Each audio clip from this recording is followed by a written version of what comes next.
What's going on, ladies and gentlemen? This is Stardust here. Welcome back to another video, and today we're going to be talking about the developer blog that was posted about the Claw Company faction. Now, this is, of course, the faction that Claw will be bringing to Wakanda to try and steal all the vibranium. So, hi there, my name is Matt Guido.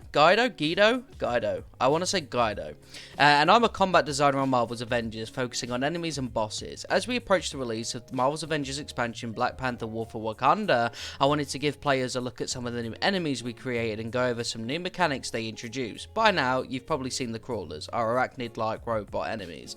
Which, for the record, by the way, just my thoughts on the crawlers really quick. I like the look of them. I definitely believe, considering we're facing the Avengers, they're completely ridding robots altogether, at least until, you know, we see like a big upgrade in the type of enemies we're facing, such as the Kree. It's probably a good idea to keep some robots around just for the immersion's sake.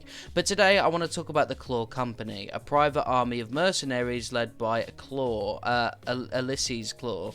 I struggle to say the first name. You can probably tell I tried to avoid that like the plague. When we began designing this faction of enemies, we knew that we wanted to work in the two new status effects that we're introducing with Wakanda, Sonic and Vibranium. So, this is interesting. I was having a conversation with someone a little bit before that Melee is very, like, down bad when it comes to status effects and stuff like that. So I'm really hoping that when these get added, something changes with, like, rather than combo finishers, it's just like every single hit deals a little bit of status effects. But anyway, in an effort to make the new Sonic/Vibranium gear more unique and meaningful, we decided to incorporate weaknesses to these new status effects across the roster. As you encounter the Claw Company mercs, you'll find that some of them are corrupted Vibranium themed, and others are Sonic themed. In this post, I'll give an example of one of each, starting with the Bruiser. So this is a look at the Bruiser. I really like this sort of fire axe he's got going on here. This is really cool. The look of them are also pretty dope. I mean, obviously people wanted human enemies for the longest time, and now they finally got them. The Bruiser is a large axe wielding brute that hits hard with relentless attacks. Like all corrupted Vibranium mercs, he can become overcharged with unstable corrupted Vibranium energy if he lands a certain number of successful hits. So essentially he becomes this if he combos you too much, which is pretty cool, which obviously that incentivizes ranged again though, you know what I mean, because these guys don't seem like they'd be able to hit you if you're in the air, especially with combos. So if you're playing as a flying character, then they kind of dominate the battlefield. When an enemy is overcharged, they take reduced damage and hit reactions are downgraded, but not ignored like with overshields. The overcharged state also unlocks special attacks for these enemies that they otherwise can't perform, which is really cool. I like stuff like this. I like that, you know, if they're in an overcharged state, they'll be much more difficult to take down, and their moveset will change. You'll have to adapt on the fly.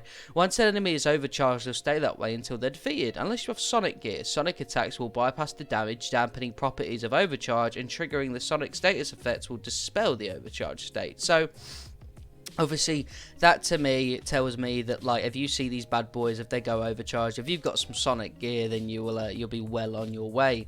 I don't want to sign up to the newsletter, thank you. Next up, we have the Strategist, the support enemy who commands small disc-like drones across the battlefield.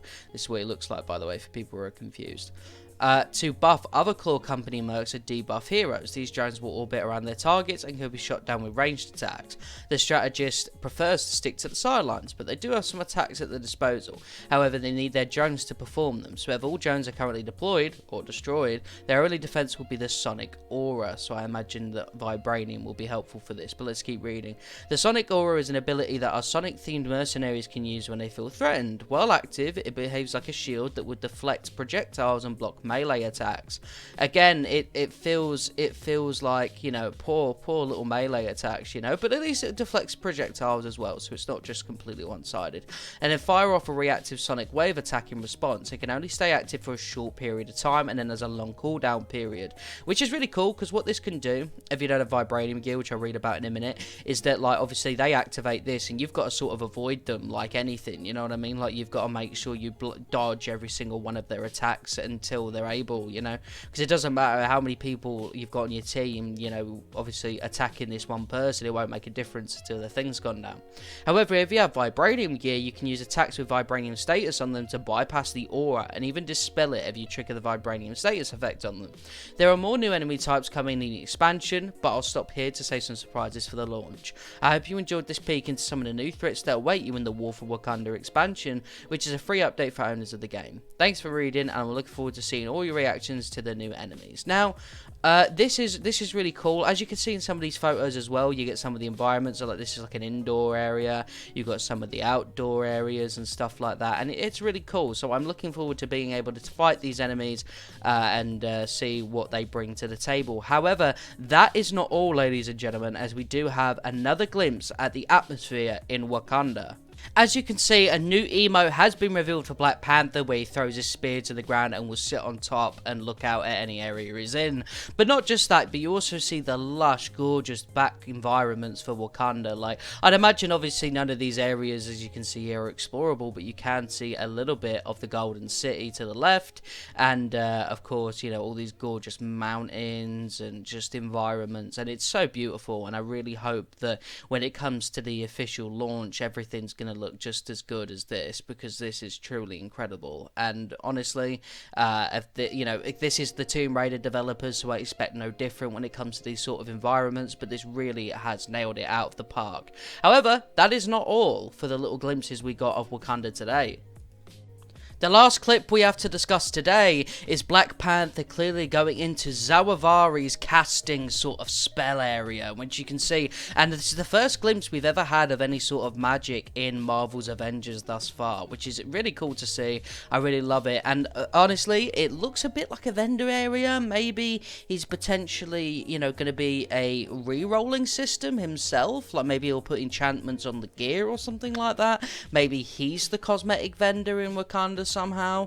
I don't know, but either way, he either gives missions, and this is just a glimpse at that, or he's actually going to play a vital part in building up your Black Panther in Wakanda. But the room looks great, the castings on the floor look absolutely amazing, and I cannot wait to meet Shuri, Okoye, and Zawavari in the War for Wakanda expansion, and all the other side characters as well. So that's all there is for today when it comes to Black Panther news and War for Wakanda news for Marvel's Avengers. Let me know what you think about all of this down below. Tell me if you're excited, tell me if you're not excited, tell me if there's something that worries you, and I will catch you all later for the next one. Peace.